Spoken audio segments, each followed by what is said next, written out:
Yes, nous avons passé toute cette semaine dans toutes nos activités, dans tous nos va-et-vient. Je sais que Dieu est avec nous. Quand nous venons ici, la première chose, c'est vraiment d'être reconnaissant. D'être reconnaissant que nous avons traversé toute la semaine. Et bon, lundi, mardi, mercredi, jeudi, vendredi, samedi. Aussi c'est dimanche. Oh, merci Seigneur. Ça, c'est la première attitude quand on vient dans la présence de Dieu.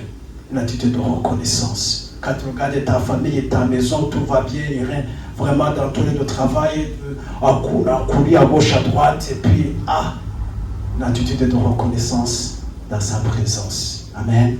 Nous sommes là vraiment pour dire merci. Merci pour tous ces qu'il fait pour sa protection. Je sais qu'il a accompli beaucoup de choses dans la vie de chacun de vous. Amen. Et nous bénissons le Seigneur et pour cela. Pour cela, sincèrement. Amen. Et nous allons maintenant partager la parole de Dieu dans ces quelques minutes qui nous restent. C'est une rupture dont nous avons besoin tout le temps. Amen. Parce que c'est la parole de Dieu, vraiment, nous en tant qu'enfants de Dieu, on vit de quoi finalement? On vit de la parole de Dieu. Ce Seigneur disait que l'homme ne vivra pas seulement du pain seulement, mais de toute parole qui sort de la bouche de Dieu. Amen. Quand on a sa parole, on a tout ce qu'il nous faut véritablement. Amen. Merci notre Dieu pour cette grâce que tu nous accordes aujourd'hui, prêtée dans ta présence. Nous sommes vraiment émus en voyant tous tes beaux bienfaits, en voyant tes grâces infinies, en voyant ta présence dans nos vies, en voyant de quel point, de quelle façon tu guides et tu conduis nos pas. Nous sommes là d'être devant ton trône de grâce, dans ta présence, pour tout simplement merci. Merci pour nos familles que tu as gardées. Merci pour nos pas que tu as guidés, tu as conduits. Merci pour ta main puissante qui a donné sur nous pendant toute cette semaine. Que ton nom soit béni. Merci, nous sommes dans ta présence. Nous ouvrons nos cœurs, Seigneur, pour recevoir de ta part. Seigneur, tu connais le besoin de chacun de tes enfants ce matin dans ta présence. Tu connais ce vraiment, ils ont besoin. Et je prie que tu communiques à chacun de nous ce que nous avons vraiment besoin ce matin. Afin que ton nom soit continuellement glorifié dans nos vies et au travers de nos vies. Saint-Esprit, je soumets toutes choses entre tes mains. Merci de conduire ces moments. Merci de orienter ces moments.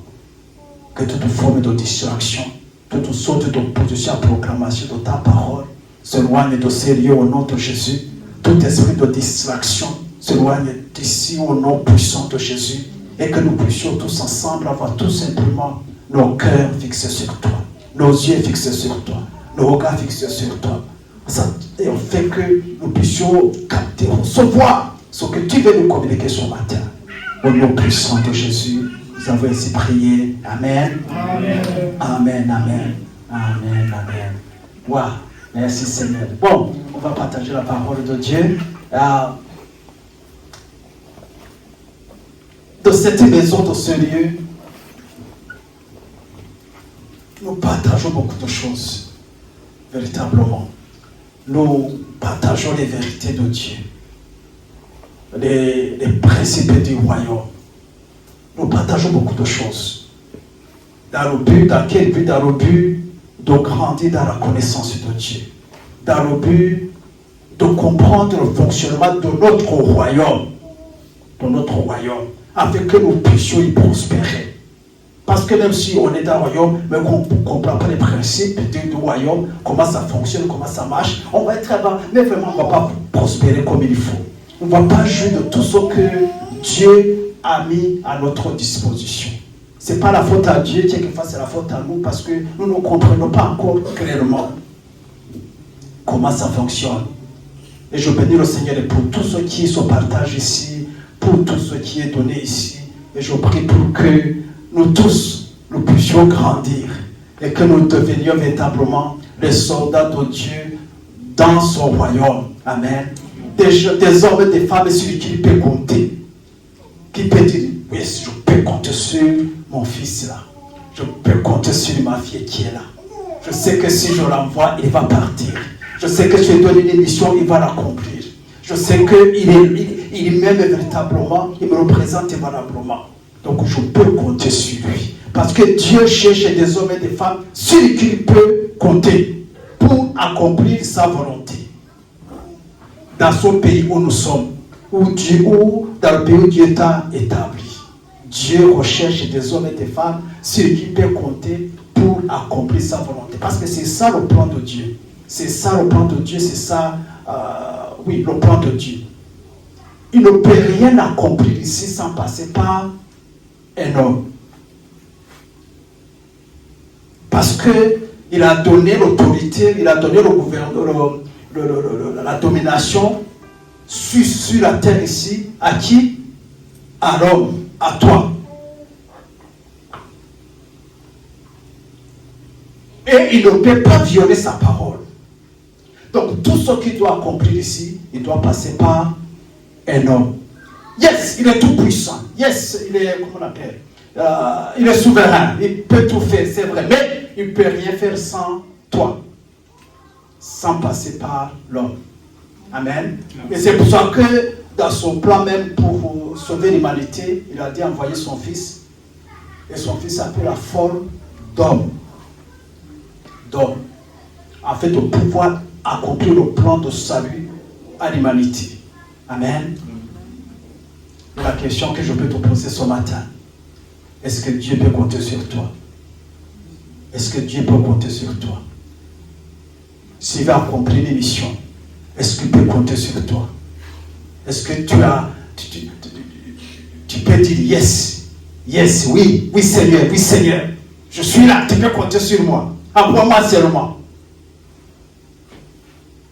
Tout ce que nous faisons ici, tout ce que nous partageons ici, c'est pas pour que nous soyons prospères, c'est pour que nous soyons prêts à être utilisés par le Seigneur. Amen. Alors je t'encourage, quand tu viens ici, écoute, reçois, même si c'est une phrase, même si c'est un verset que tu as reçu véritablement, ça va te faire grandir, mais va te rendre prêt à être utilisé par le Seigneur. Amen. Ce matin,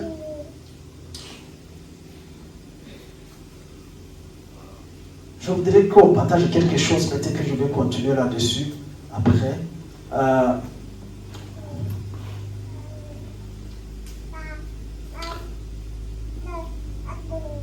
Vous savez, sûr et certain que nous tous nous connaissons la volonté de Dieu. Nous connaissons ce que Dieu peut faire et veut faire dans nos vies. Nous savons qu'il est tout puissant. Nous savons qu'il nous aime, nous savons que nous partageons la parole de la grâce, nous savons que nous avons été bénis en Jésus-Christ de toutes sortes de bénédictions. Nous sommes de nouvelles créations, nouvelles créatures. Nous ne manquons de rien parce que en Christ nous avons tout reçu. Amen. Amen. Tu es d'accord avec ça? Amen. Amen. Amen. Tu as été guéri complètement par le maîtrise de Jésus-Christ à la croix. Tu as la paix de Dieu, donc tu es appelé à vivre vraiment dans la paix. C'est ça le plan de Dieu, c'est ce que Christ a déjà accompli en mourant à la croix. Il est devenu notre sanctification. Donc nous avons été rendus saints, nous sommes saints, mis à part pour le Seigneur. Toutes ces choses sont vraies. Maintenant la question, nous avons été rendus prospères, il s'est fait pauvre pour que nous soyons enrichis, nous dit la parole de Dieu. Alors, voilà les situations. D'un côté, nous pouvons voir tout ce que Dieu peut et veut faire dans notre vie.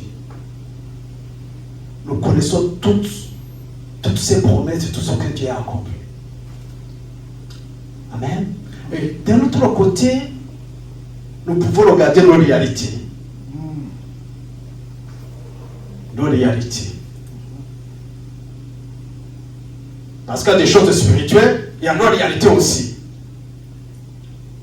Et nous pouvons voir que Il y a un grand écart entre ces promesses ou bien ces choses-là que nous avons en Christ et nos réalités de tous les jours. Petit Dieu dopé. Moi je suis dans le stress, dans la dépression. Où est ce Dieu dopé? Pourquoi je n'ai pas la paix? Lui dit que c'est Dieu dopé. Tu as été béni de toutes sortes de bénédictions, c'est ce que nous proclamons ici. Mais quand tu te regardes, tu as l'impression que tu manques de tout.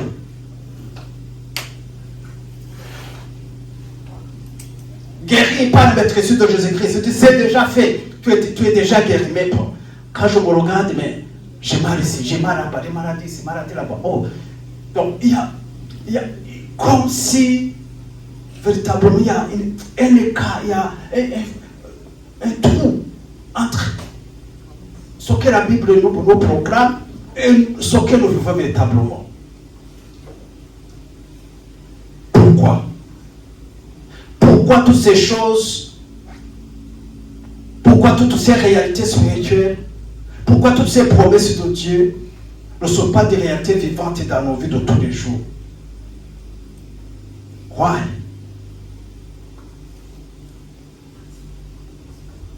Des gens qui meurent alors qu'on a prié pour eux, on a proclamé que par les médecins Jésus-Christ ils ont été guéris, mais ça ne marche pas. Il y a d'autres qui guérissent, d'autres qui ne guérissent pas. Est-ce que Dieu est menteur? Est-ce que Dieu n'est pas vrai à 100%? Ah.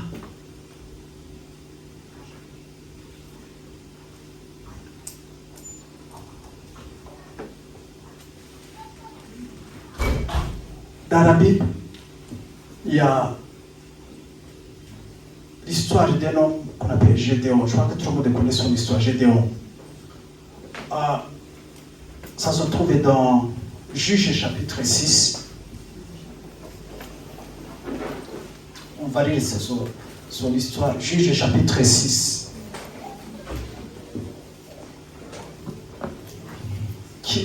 Il a expérimenté cette situation. Je vais dire quelques versets pour vous comprendre le contexte. Juge chapitre 6 à partir du verset 1. Juge, c'est après Josué, je pense. Yes.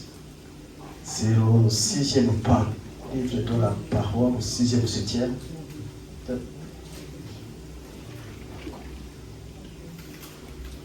Nous avons Deutéronome, nous avons Josué, après c'est les juges. Maintenant on va au chapitre 6. Je vous encourage à voir vos Bibles quand vous venez à l'église, rien que pour suivre ce que nous lisons. Parce que quand tu regardes toi-même, tu lis, il y a quelque chose que le cerveau peut enregistrer. Amen. Mais quand on n'a rien, on écoute seulement, bon, tu es venu ici, viens avec ta Bible. Si tu n'as pas de Bible, il y a des Bibles là-bas un peu partout. Prends une Bible quand même, on sait avec ta Bible, tu ne sais jamais. Amen. Amen. Ah, ça c'est un conseil. Les enfants d'Israël furent ce qui déplaît à l'Éternel. L'Éternel les livra entre les mains de Madian pendant 7 ans. La main de Madian fut puissante contre Israël. Pour échapper à Madian, les enfants d'Israël se retiraient dans les ravins des montagnes, dans les cavernes, sur les rochers fortifiés.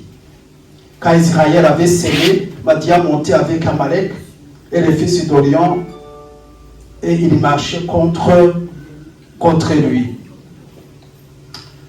Il campait en face de lui, détruisait les productions du pays jusque vers Gaza et ne laissait en Israël ni vivre, ni brebis, ni bœufs, ni ânes. Car il montait avec les troupeaux et les tentes. Ils arrivaient comme une multitude de souterrains. Ils étaient innombrables, eux et leurs chameaux, et ils venaient dans le pays pour le ravager. Au verset 6, Israël fut très malheureux à cause de Madian. Et les enfants d'Israël crièrent à l'Éternel. Lorsque les enfants d'Israël crièrent à l'Éternel au sujet de Madian, l'Éternel envoya un prophète aux enfants d'Israël. Il leur dit: Ainsi par l'Éternel, le Dieu d'Israël. Je vous ai fait monter d'Égypte. Je vous ai fait sortir de la maison de servitude. Je vous ai délivré de la main des Égyptiens et de la main de tous ceux qui vous opprimaient. Je les ai chassés devant vous. Je vous ai donné leur pays. Au verset 10, je vous ai dit, je suis l'Éternel votre Dieu, vous ne craindrez point les dieux des Amoréens dans le pays lequel vous habitez. Mais vous n'avez point écouté ma voix. Au verset 11 maintenant. Puis vint l'ange de l'Éternel, il s'assit sur le térébinthé d'Orpha qui appartenait à Joas de la famille d'Abénézer. Gédéon, son fils, battait du fourment au pressoir pour le mettre à l'abri de Madian. Au verset 12, l'ange de l'Éternel lui fit apparu et lui dit, l'Éternel est avec toi. Voyons, au verset 13, Gédéon lui dit, ah mon Seigneur, si l'Éternel est avec nous, pourquoi toutes ces choses nous sont-elles arrivées? Et où sont tous ces prodiges que nos pères nous racontent?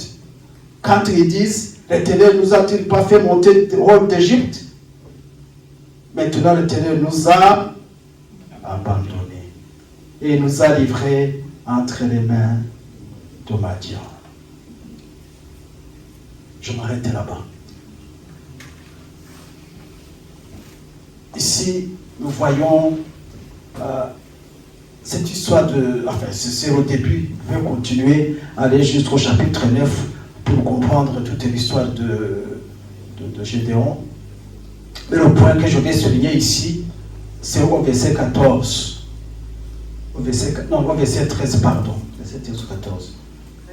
Au verset 13. Gédéon lui dit, ah mon Seigneur, si l'Éternel est avec nous, pourquoi toutes ces choses nous sont-elles arrivées? Et où sont tous ces prodiges que nos pères nous racontent quand ils disent, ne nous a-t-il pas fait sortir, monter hors d'Égypte? Maintenant, le Seigneur nous a abandonnés. Au début, vous avez vu dans cette histoire, le peuple était assiégé par ses ennemis, les Madians. Pour venir sortir, tous ceux qui pouvaient aller se cacher pour ne pas être dévorés, détruits. Et quand ils s'aimaient, les autres venaient récolter. Imagine-toi, travailler, toi s'aimer, et l'autre vient les récolter. Il ne te reste rien. Il prend tout. Et voilà, c'était des situations. Et chacun se posait la question dans son cœur, mais où est ce Dieu? Où sont toutes ces promesses? Qu'est-ce qui s'est... Non, l'Éternel nous a abandonnés. Tu vois, c'est la conclusion de Gédéon. Et c'était, je pense, la même attitude pour tout le peuple. Quand ils voyaient ce qui allait arriver, toutes ces promesses qu'ils avaient, toutes ces histoires qui se sont passées à l'Égypte, je vous rappelle que ça, des siècles après, des générations après, qu'ils sont sortis du pays d'Égypte. Toutes ces histoires, Dieu les a délivrés d'Égypte, il les avait fait traverser la mer Rouge, dans le désert, ils ont mangé de la manne, il les a délivrés de tous les... Ils connaissaient toutes ces belles histoires. Tout ce que Dieu pouvait faire. Mais voilà la situation dans laquelle ils se trouvaient. Donc, il y avait des promesses, de grandes choses que Dieu pouvait faire, mais ils étaient coincés à ce moment. Ils étaient dans une situation très difficile. Où est notre Dieu? Où est son Dieu? Pourquoi toutes ces promesses, je ne les vois pas, toutes ces proclamations, toutes ces histoires? Où est son Dieu? Où est son Dieu? Yes! Nos pères, nos grands-parents nous ont dit que c'est un grand tout-puissant, rien n'est trop difficile pour lui, il est capable de guérir, il est capable de sauver, il est capable de délivrer, il est capable de pouvoir tous nos besoins qu'ils ont mangé de la manne pendant 40 ans, ils n'ont rien manqué, tout ça, mais voilà la réalité aujourd'hui. Est-ce que son Dieu nous a abandonnés ou pas? Est-ce que ces promesses sont vraiment réelles? Imaginez-vous, parce que Jésus n'avait pas traversé la mer Rouge. N'avait pas été dans le désert. Tout ce qu'ils savaient, ce n'est pas ce qu'on racontait. Ils pouvaient se questionner, est-ce que vraiment ça existait? C'est ça, c'est vrai.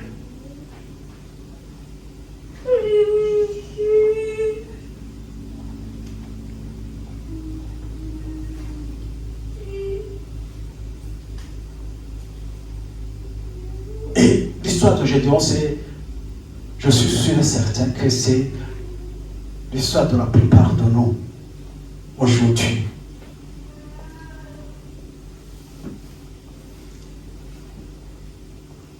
Nous avons prêché, nous avons proclamé les grâces de Dieu. Nous avons démontré tout ce que Christ a accompli à la croix. Il dit, il a tout accompli. Il a déclaré à la croix, tout est accompli, tout est fait. Dans Éphésiens chapitre 1, verset 3, il est dit que nous avons été bénis. Comment? De toutes sortes de bénédictions dans le lien saint en Jésus-Christ. Amen. Amen. Si tu es né de nouveau, si tu as accepté Christ dans ta vie comme sauveur et Seigneur, tu as été béni de toutes sortes de bénédictions. Tu es un homme, tu es une femme bénie.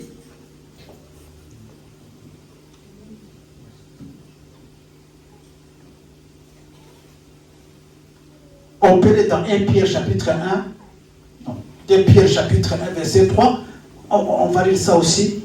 Bon, il faut qu'on lise parce que, bon.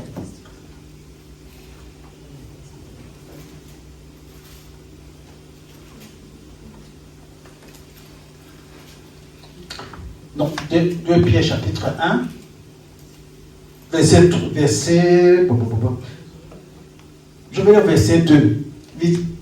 Que la grâce et la paix vous soient multipliées par la connaissance de notre Dieu, le Seigneur Jésus-Christ.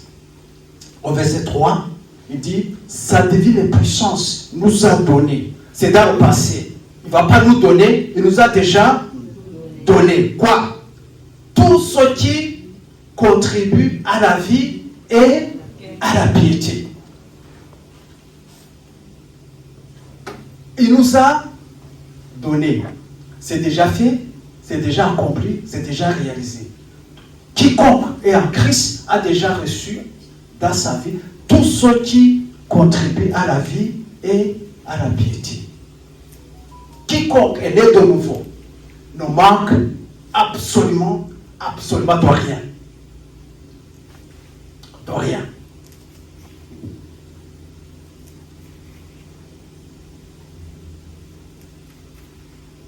C'est vrai. Je ne manque de rien, mais ce n'est pas vrai. J'ai des besoins. Il y a des choses dont j'ai besoin de jouer. Les faits dans la vie de tous les jours et les réalités spirituelles de ce que Christ a déjà accompli, ce que je disais tout à l'heure, quelquefois il y a un écart. C'est comme si quelque chose ne colle pas très bien.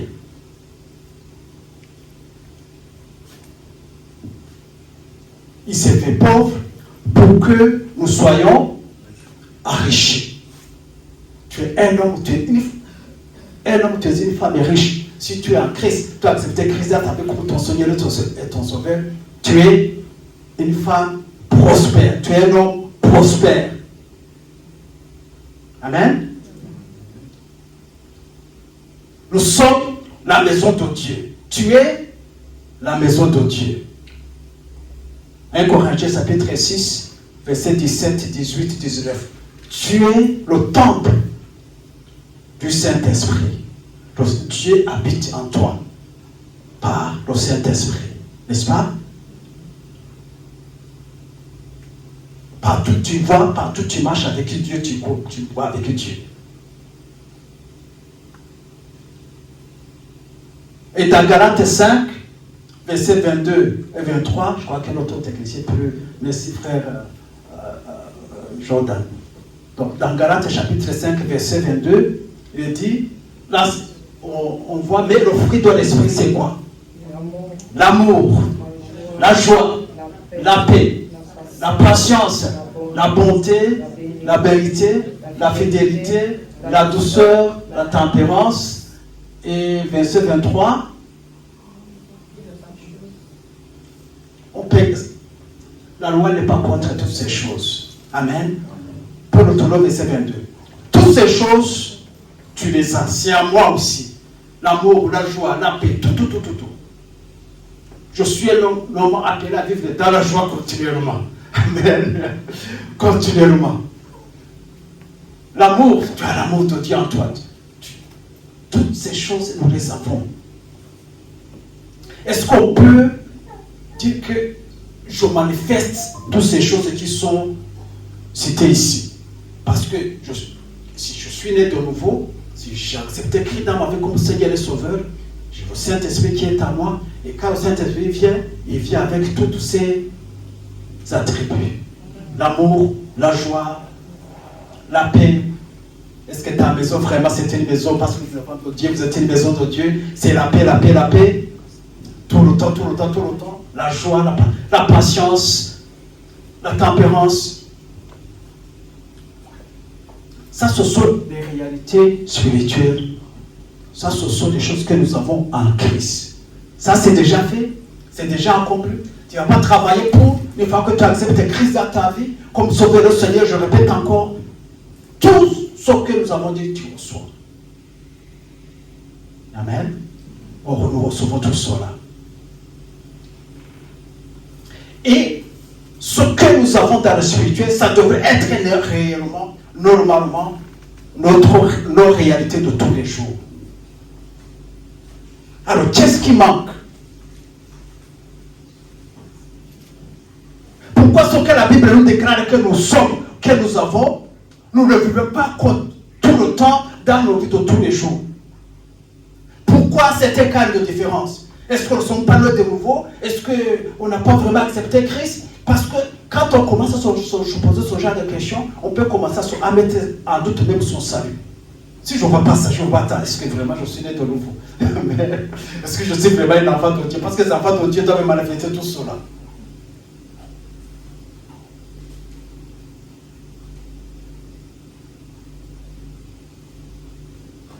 Oui. Qu'est-ce qui manque? Ça devrait être un débat. Amen. Un débat où on peut s'asseoir pour je ne sais pas combien de temps pour réfléchir profondément. Parce qu'il faut que ce que nous sommes en Christ, que ce soit des choses que nous vivons continuellement tous les jours. Amen. Sinon, le monde va nous voir comme des hypocrites. Et c'est pour ça que souvent même ces personnes refusent de venir au Seigneur. Parce qu'ils savaient que ça ne va pas marcher. Ça ne va pas marcher. On va prier, mais ça ne va pas marcher pour moi peut-être. Parce qu'ils ont déjà vu qu'il y en a qui sont à l'église, qui sont tout, mais leur vie ne reflète pas vraiment ce que ça devrait être. Leur conduite, leur vie de tous les jours n'est pas un reflet de ce que Dieu a attendu, de ce qu'ils sont déjà. Je suis saint, je suis sanctifié, mais ce n'est pas pour le Seigneur. Mais quand on regarde ma façon de vivre, cette sainteté, cette sanctification, on ne voit rien. Ah, mais quelque part être honnête avec soi-même. Alors, mais qu'est-ce qui manque? Parce que nous devons régler cette question pour que chaque fois que nous venons ici, amen, ce que nous apprenons, ce que nous déclarons, que ce soit des choses que nous allons à la fin vivre, expérimenter. De façon pratique, que ce soit visible, que ce soit réel, qu'on puisse témoigner véritablement. Que même les gens du dehors puissent rendre le témoignage que cet homme, cette femme, c'est vraiment un enfant de Dieu. Cet homme, il est vraiment chrétien. Il a vraiment la crainte de Dieu.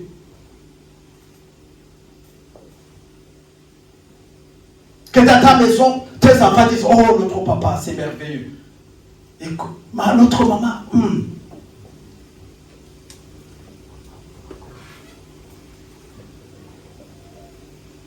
Parce que nous sommes sur des parents, les enfants sont de l'autre côté. Amen. Amen. Parce que les enfants nous regardent. Nous sommes les modèles. Ils voient ce que nous faisons. Ils voient notre vie de prière. Comment on craint Dieu. Comment on honore Dieu. Et c'est ça qui compte pour eux, plus que les paroles, plus que tout ça. Tout le reste. Si on ne vit pas, ce n'est pas visible. C'est pas visible. Notre vie chrétienne n'est pas visible. Il n'y a pas de témoignage. Nos enfants ne sont pas impactés. Ce sont des paroles seulement. On va l'église après. Après, tu vas venir nous insulter, nous frapper, tout ça. C'est pour ça qu'à un moment donné, quand les enfants arrivent à cet âge, ils refusent. Ils refusent de venir à l'église. Une fois qu'ils commencent à avoir la liberté, ils disent non, ouais. Pourquoi?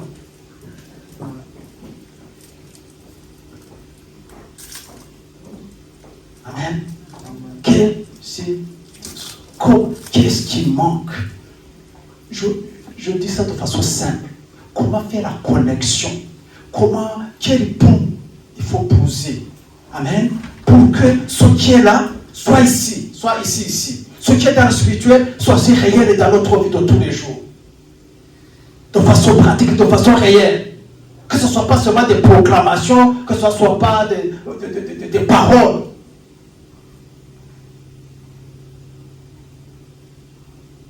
Bien.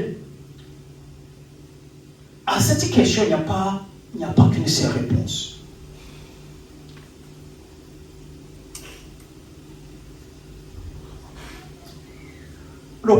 Ce qui est fondamental, c'est d'abord, vous pouvez vraiment noter ça, c'est à vous. D'abord, est-ce que réellement j'ai accepté le Seigneur? Parce que si quelqu'un n'a pas accepté le Seigneur, quelqu'un n'est pas né de nouveau, quelqu'un n'a pas accepté Christ dans sa vie comme son sauveur et comme son Seigneur, pas seulement sauveur et Seigneur, toutes ces réalités spirituelles ne peuvent pas se manifester dans sa vie de façon authentique. Ce n'est pas possible. Amen. Pourquoi? Parce que ce n'est pas la puissance du Saint-Esprit que nous pouvons vivre les réalités spirituelles dans notre vie de tous les jours. Ce n'est pas par nos propres capacités, ce n'est pas par nos propres désirs, c'est pas parce qu'on veut vraiment, on veut voir quelque chose changer. Ce n'est pas la puissance du Saint-Esprit. Et quelqu'un qui n'est pas de nouveau n'a pas le Saint-Esprit à lui. Il n'est pas enfant de Dieu. Si Christ, tu n'as pas encore accepté Christ dans ta vie comme sauveur le Seigneur, il ne faut pas prétendre que tu peux vivre la vie chrétienne comme vraiment tout. Oui, il y a les grades de Dieu qui vont se manifester dans ta vie. Mais vivre ta vie de tous les jours comme un chrétien véritablement, comme un enfant de Dieu véritablement, comme quelqu'un qui est né de Dieu, qui est l'image de Dieu, ça c'est mission impossible. C'est pas la puissance du Saint-Esprit. C'est ça qui est à nous, qui nous permet de vivre la vie de Dieu, de vivre vraiment comme des enfants de Dieu. Amen. Et de pouvoir manifester ses fruits à la gloire de Dieu. Amen. Être avant tout un enfant de Dieu. Et avoir, ça le premier point le plus important maintenant pour ce choix que tout le monde est né de nouveau ici. Si tu n'es pas encore né de nouveau, il faut accepter le Seigneur. Il faut recevoir ce dans ta vie. Amen. Amen. Et l'élément important aussi qui manque, c'est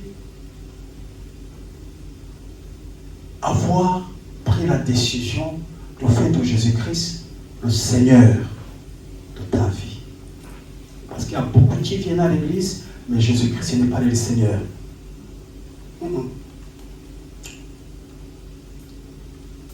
Ils viennent, s'assiedent, ils écoutent, ils se lèvent, ils vont faire des business. Ils vont vivre leur vie comme ils veulent. Leur vie n'a rien à voir avec Jésus. Jésus n'est pas Seigneur dans leur vie. Ça signifie quoi? Il est mon Seigneur, je suis son serviteur. Amen. Mais ça c'est beaucoup plus simple. Il est Seigneur, moi je suis son esclave. C'est ce que ça signifie. Ma vie, mes décisions je dois faire, il est le Seigneur. Amen. Mes yeux sont sur lui. Dans mes décisions de tous les jours, dans la façon de gérer ma maison, dans la façon d'éduquer mes enfants, dans mon lieu de travail, il est Seigneur. Même là où les gens ne voient pas, dans mes pensées là, cachées, il est Seigneur. Jésus-Christ doit être le Seigneur de notre vie. Amen. Pas seulement question de venir à l'église, pas question seulement de prier. Il est Seigneur. Je prie, que je profane, je sais bien proprement. J'ai pris la décision de faire de Jésus-Christ le Seigneur de ma vie. Sinon, il est Seigneur. On ne peut pas changer cela. C'est son titre, il est Seigneur. Est-ce que j'ai pris la décision de dire Jésus-Christ, à partir d'aujourd'hui, il est le Seigneur de ma vie, dans ma vie. Je ne peux rien faire, je ne peux rien dire, il n'y a aucune de ce que je puisse prendre qui n'est pas conforme à sa volonté. Je me réfère toujours à lui. Dans tous les domaines. Pas dans un seul domaine seulement. Dans tous les domaines. Dans mes finances, il est Seigneur. Dans mon lieu de travail, il est Seigneur. Dans mon couple, il est Seigneur. Dans l'emploi de mon temps, 24 heures que Dieu me donne, il est Seigneur. Je dois me poser la question, ok Seigneur, je me suis levé, voilà la journée qui commence. En fait, comment je dois gérer cette journée? Qu'est-ce que je dois faire pour cette journée? Qui est le temps qui doit être consacré dans cette journée? Il est Seigneur. Dans tous les domaines, dans tous les aspects. Dieu certainement t'a béni, t'a donné les enfants. Comment est-ce que tu gères ces enfants comme ce sont tes enfants? Ce sont mes enfants? Non, ce ne sont pas tes enfants. Non, c'est les enfants de Dieu. Dieu t'a donné cette grosse responsabilité pour les éduquer, pour prendre le soin d'eux à sa place. Ce n'est pas tes enfants, c'est les enfants de Dieu. Il faut faire très attention. Quand tu regardes ces enfants, ces bébés que Dieu nous donne, ça là, c'est l'enfant de Dieu. Il m'a donné la responsabilité pour s'occuper de cet enfant. À la fin, je vais rendre compte. Comment j'ai éduqué ces enfants? Comment j'ai orienté ces enfants dans la vie? Amen. Ce ne sont pas nos enfants. J'aimerais vraiment qu'il y ait un shift. Quand tu vois tes enfants, quel que soit les RH, ça là, c'est ce que Dieu m'a confié. Pour que je les éduque et pour que je les... Et à la fin, pour que je les aide à connaître, à le connaître. Là, il est Seigneur. Il est Seigneur. Amen. Amen. Si nous voulons que toutes ces promesses qui sont dans la parole de Dieu soient nos réalités dans nos vies, je pense que ça c'est vraiment important. Que Christ soit Seigneur. Il est Seigneur comme nous, dans ma vie, dans ta vie personnelle. Et que tu le saches, à un moment donné, que tu aies pris la décision, moi là, toute ma vie, je suis soumis à lui. À lui. Et tu analyses tous les domaines. Parce que le domaine que tu ne vas pas lui soumettre, il ne va pas toucher. Non. Si tu penses que c'est mon argent, j'ai travaillé, c'est mon argent, puis on gère comme on veut, on ne l'invite pas pour qu'il nous aide à gérer ce que nous avons. Il dit, ok, c'est son argent, c'est son domaine. J'entre pas. He's a gentleman. Amen. He's a gentleman. Amen. Votre couple, c'est ta femme, c'est ton mari. Oui, c'est ta femme, ton mari, c'est un couple. Mais il faut inviter Christ à venir au milieu. Qui vous guide, il vous conduise. Si vous ne le faites pas, il ne viendra pas. Il va se débrouiller. Ils sont beaucoup plus sages que vous. Se débrouiller. Débrouillez-vous. Je ne vais pas me mêler dans vos affaires. Amen. Mais si on invite, tout dit, il est Seigneur. Maman, donc, le mari et la femme, ils se prennent la main et disent maintenant, Christ est le Seigneur dans notre couple. Il est le Seigneur dans notre couple. Toute décision, s'il y a des embrouilles et tout ça, nous avons un maître. C'est à lui que nous allons nous adresser. Avant de prendre le téléphone et commencer à téléphoner le monde entier, il faut d'abord téléphoner, il faut téléphoner au ciel. Ah, ça chauffe ici, Seigneur, ça chauffe ici, qu'est-ce qu'on fait? Qu'est-ce qui ne va pas? On ouvre la parole de Dieu, il va vous montrer ce qu'il faut faire. Amen. Qu'il soit Seigneur dans notre couple, dans nos couples, pardon. Qu'il soit Seigneur dans nos finances, qu'il soit Seigneur dans nos relations. Dans nos relations. En toutes choses. Amen. Ça, je pense, vraiment, c'est une des étapes les plus importantes pour pouvoir, que dirais-je, voir la gloire de Dieu se manifester dans tous les domaines de notre vie. Amen. Et ça, c'est une... Personne ne va, personne ne peut faire en sorte que Christ soit ton Seigneur. C'est une décision personnelle. Personnelle. Quelles que soient les années qu'on a marché avec lui, à un moment donné, il faut prendre cette décision dans sa vie. Christ, il est le Seigneur dans ma vie. Amen. Je vais me soumettre à lui, je vais me référer à lui dans tous les domaines, dans toute la gestion de ma vie.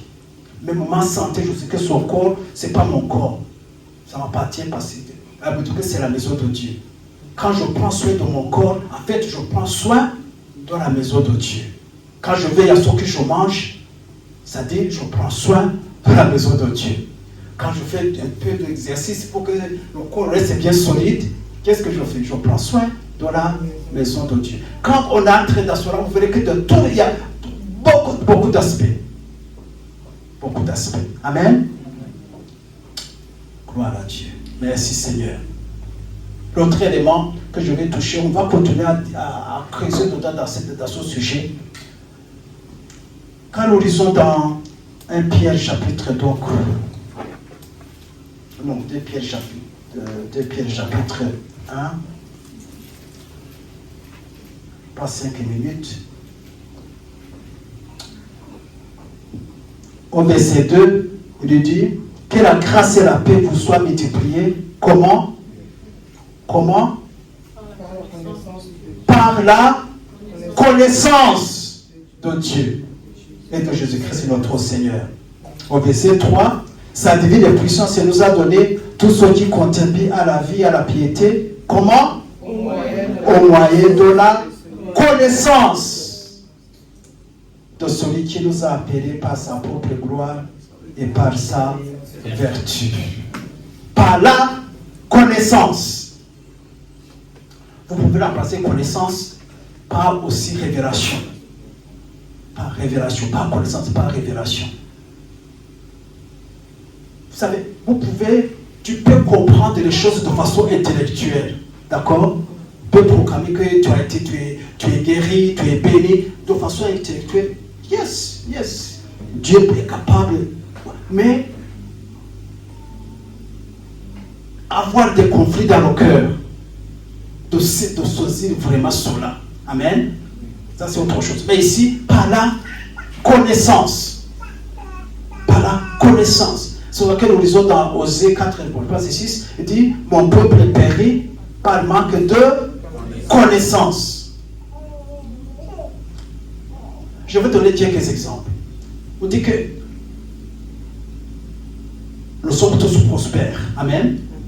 Il s'est fait pauvre pour que nous soyons enrichis, que nous soyons prospères. Ça c'est évident. Amen. Mais pour que cette prospérité, pour qu'on se manifeste dans notre vie, nous avons besoin de connaissances, de comprendre comment ça marche. Nous avons besoin d'aller dans la parole de Dieu. Dans la parole de Dieu, et puis apprendre comment prospérer dans le royaume de Dieu. Qu'est-ce que la Bible dit par rapport à la prospérité dans le royaume de Dieu? C'est vrai, je suis prospère, mais que pour que cela soit manifeste, j'ai besoin de connaissances. J'ai besoin de comprendre ce que la Bible dit, ce que la Bible enseigne par rapport à ce sujet-là. Passer les tressures, j'ai été guéri. Mais ça ne s'arrête pas là-bas. Pour pouvoir C'est pour ça qu'il dit, moi, je dois la connaissance, je dois avoir la connaissance, je dois avoir la révélation de ces choses. Comment je vois la révélation de ces choses? En plongeant mes regards dans la parole de Dieu. Amen. En étudiant la parole de Dieu, en sondant les Écritures, par rapport à son sujet, la guérison divine, comment ça se passe, comment ça se manifeste? Est-ce que je sais? Il y a peut-être combien de versets tu connais dans la parole de Dieu qui parle de la guérison divine? Tu veux que Dieu te touche, Dieu te guérisse. Mais combien de versets que tu peux citer véritablement que tu connais, que non, toi la révélation par rapport à la guérison divine? Tu veux prospérer, vraiment, financièrement, matériellement, c'est possible dans le royaume de Dieu, parce qu'il y a des moyens, des principes. Amen. Mais qu'est-ce que tu connais par rapport à un sujet? Qu'est-ce que la parole de Dieu par rapport à ce sujet? Est-ce que tu as sondé les Écritures? Est-ce que tu as prévu d'étudier, de faire de recherche? Aujourd'hui, nous avons beaucoup d'outils pour chercher tout ce qu'on veut, pour pouvoir comprendre comment ça fonctionne. Dans le royaume de Dieu, il y en a qui peuvent prospérer tout ça selon le principe du monde. Il n'y a pas de souci. Il y a d'autres qui peuvent te les guérir par rapport à la puissance de Dieu, mais tu vas voir le docteur, les spécialistes, ils vont traiter ton mal, tout ça c'est fini par la grâce de Dieu. Amen. Mais un autre moyen aussi, c'est de savoir comment ça marche, comment ça fonctionne dans le royaume de Dieu. Alors bien aimé, combien de temps tu passes dans la parole de Dieu chaque jour? En étudiant la parole, en sondant les Écritures. Tu dois répondre à cette question toi-même. Enfant de Dieu, peuple de Dieu, homme de Dieu, femme de Dieu, enfant de Dieu, né de nouveau. Combien de temps tu consacres à la parole de Dieu, à la lecture de la parole de Dieu?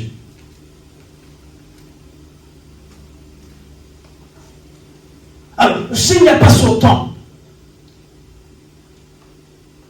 comment veux-tu que toutes ces bénédictions, toutes ces promesses se réalisent, se manifestent dans ta vie? Alors que tu ne connais pas, tu n'as pas de connaissance. Combien de temps tu passes dans la prière chaque jour? Prière sincère, pas Seigneur, protège-moi pendant cette journée. Voilà, tout. Merci pour bénir son repas.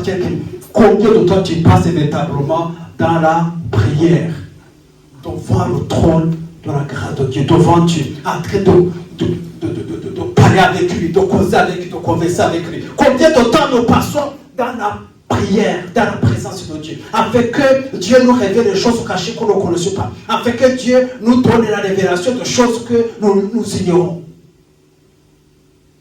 Parce que c'est en communion avec Dieu que Dieu nous révèle son cœur, nous révèle les choses qu'on ne connaissait pas, nous révèle des choses que nous avons besoin vraiment de savoir, de connaître.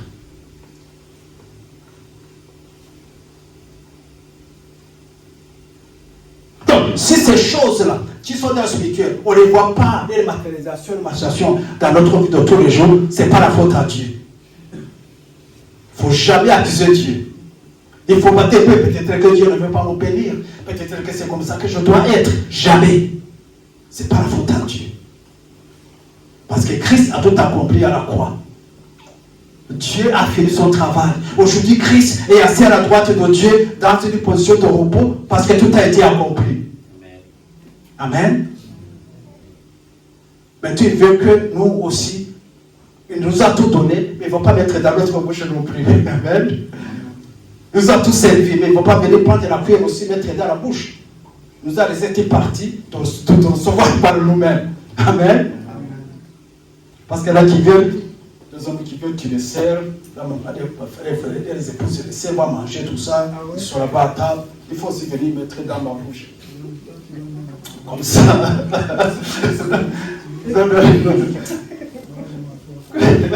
Tu t'assois seulement, puis tu s'accueilles, bon. Qu'on mette dans ta bouche aussi. Non.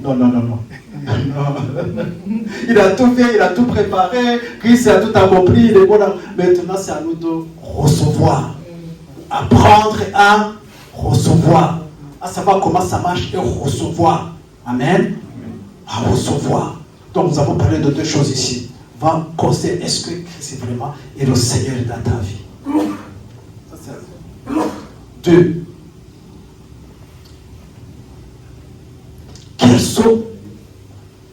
Comment tu t'investis dans les choses de Dieu, dans la connaissance des choses de Dieu? Combien de livres spirituels tu lis, disons, par année. Normalement, il faut lire au moins un livre chaque mois. Un livre spirituel, vraiment un bon livre spirituel. Combien de temps tu passes dans la parole de Dieu? Quelle est ta vie de prière? Comment tu sais Dieu dans sa maison? Quand tu analyses toutes ces choses, tu peux savoir où tu es. Amen. Après, c'est que ces réalités spirituelles sont aussi des réalités vivantes dans nos vies de tous les jours. Amen. Amen. Mais ça vient, ces choses, les grâces de Dieu ne vont pas s'imposer à nous ou venir de façon accidentelle. Nous devons les poursuivre. Nous devons les désirer, les poursuivre.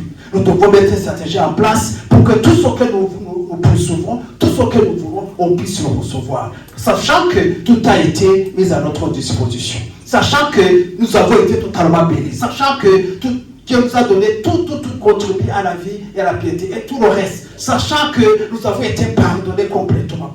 Pardonnés de tous nos péchés, de nos iniquités. Sachant que nous avons la paix avec Dieu. Amen. Et toutes ces choses. Ça nous maintenant de poursuivre. Ça nous de tout faire pour que ces réalités soient réelles aussi dans nos vies de tous les jours. Qu'on puisse avoir un témoignage. Un témoignage. C'est ça, l'église est dans la pensée de Dieu. On oublie même la confession aujourd'hui. C'est ça, l'église est dans la pensée de Dieu.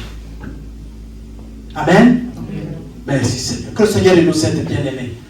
Afin que nous puissions vivre les réalités célestes dans nos vies ici-bas. Ce n'est pas l'amour qu'on va les vivre, c'est ici qu'on doit les expérimenter. Ce n'est pas une fois qu'on a quitté ici, on est auprès dans le ciel, qu'on va. Non, ça sera plus nécessaire. Amen. C'est ici que tu dois les vivre. C'est ici que tu dois démontrer que tu es un enfant de Dieu. C'est que tu dois démontrer que réellement toutes ces promesses sont pour toi, tu les as déjà expérimentées. Amen. Voilà, on va prier. Levez-vous, on va prier quelques minutes. Demander la grâce de Dieu pour que chaque jour, Dieu nous aide à pouvoir nous approcher à nous approcher de ces choses, à pouvoir les vivre véritablement dans nos vies, au nom puissant de Jésus. Il y a d'autres points qu'on va développer, mais ce matin, par rapport à ces deux points-là, déclare ce matin que Jésus-Christ, à partir d'aujourd'hui, il est le Seigneur dans ta vie. Il est le Seigneur dans ta maison. Il est le Seigneur dans tes business. Il est le Seigneur dans ton travail. Il est le Seigneur dans ton couple. Il est le Seigneur dans tes relations. Il est le Seigneur dans tous les aspects de ta vie. Au nom puissant de Jésus.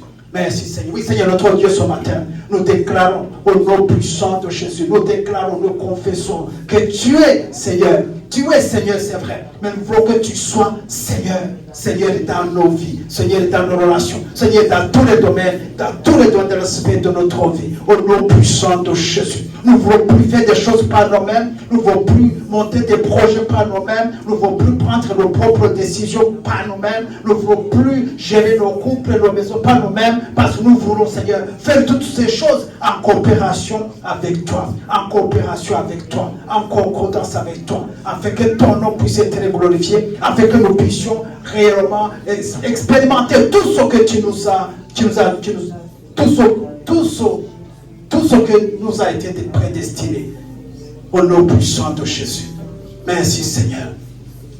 Nous allons aussi prier que nous allons à partir d'aujourd'hui chercher à connaître Dieu, travailler à connaître Dieu, nous investir dans la connaissance de Dieu, nous investir dans la connaissance de Dieu, nous investir dans la connaissance de la parole de Dieu, nous investir dans la connaissance des principes du royaume de Dieu, nous investir dans tout ce que dans la connaissance de ce que Dieu est, au nom puissant de Jésus. Merci Seigneur. Oui, ce matin, notre Dieu, nous implorons ta grâce. C'est vrai, il y a beaucoup de préoccupations. C'est vrai, il y a beaucoup de combats. C'est vrai, il y a beaucoup de luttes. Mais ce matin, nous prions afin que dans ta grâce, venez, tu nous aides à avoir soif. Soyez soif de te connaître. Soyez soif de te découvrir. Soyez soif de comprendre pleinement ta parole. Fais soif de comprendre le fonctionnement du royaume de Dieu. Fais soif d'avoir la révélation des choses qui nous sont cachées, afin que nous puissions expérimenter dans nos vies de tous les jours tes bontés, tes grâces, tout ce qui nous a été donné. Merci Seigneur. Que ton nom soit béni, que ton nom soit glorifié.